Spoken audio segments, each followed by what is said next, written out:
Good morning, Pelham Road. You know what the day is. You know what time it is.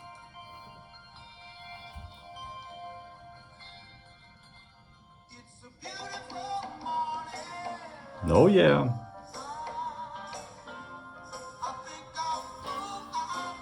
Wish we had time to play the whole song, but maybe you can put it on your Spotify today or your Pandora, whatever you listen to, and listen to a little bit of the Rascals. I want to start it over.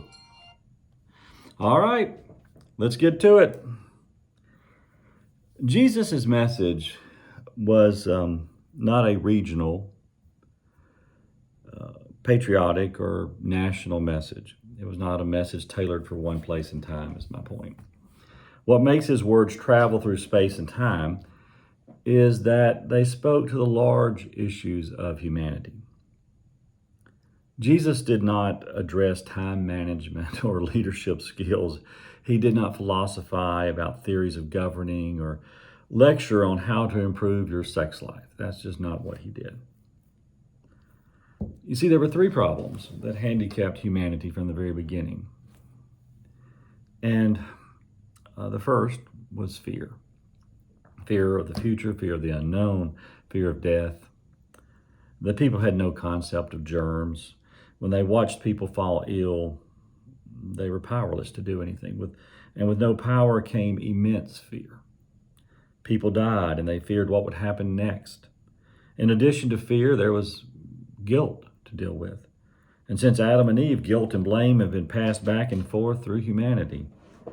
With a desire to live one way, but without the strength to do so, humanity ended up in a cycle of disappointment. We wanted to do better, but we just couldn't pull it off. So what followed was guilt. Beyond fear and guilt, humans have struggled with selfishness. The desire to always be first, to come out on top. It might be described as, by others as just survival. And while this trait motivated us to collect food and have closets full of pelts, it did nothing to breed strong relationships with our fellow travelers. So, selfishness is at the root of our loneliness. Now, these problems, fear, guilt, selfishness, had a common source, like the three tributaries that grow to be a large river, all spring from the same source. Selfishness, fear, guilt, they all come from what we have labeled sin. Yet, we couldn't calm our fears. We can't live with our guilt. We can't overcome our selfishness. So all hope was lost. Sin would have a final word. Our failures would be our undoing.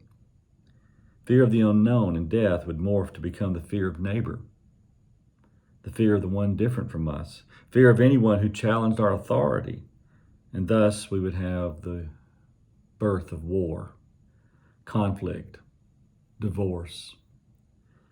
Guilt for deeds done and left undone would eventually lead us to frustration. And being frustrated, we would lose all hope. And hopelessness spreads like the flu. And before you know it, the whole group is giving up. We stop trying, and so we just sit down, and then we lay down, and finally they just throw dirt on us. And selfishness produces a distance between you and me, or us and others.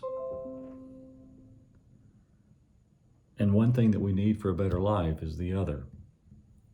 People to share our lives with. But competition, desire, envy, and greed, the cousins of selfishness, pull us closer to what we own and further from those that we need.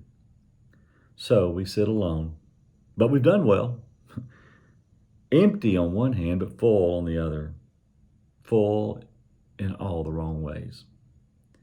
Afraid, alone, hopeless. This is our state. Until The early church, when they reflected on the life of Jesus, the teachings of Jesus, the death and the resurrection of Jesus, something emerged. In some ways, what emerged was actually a curriculum, a body of lessons about how to live. But there was more to Jesus' words and life than curriculum. While it was more than words, it was more than a feeling as well. Jesus actually, with his life, had confronted the guilt, the selfishness, and the fear. He had labeled it sin, and he had refused to surrender his life to hopelessness.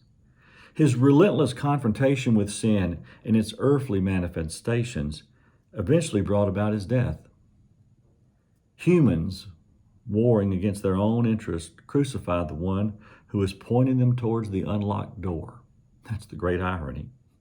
The one who was setting us free, we killed. Now, there's a lot more to this story, and we'll get to that tomorrow.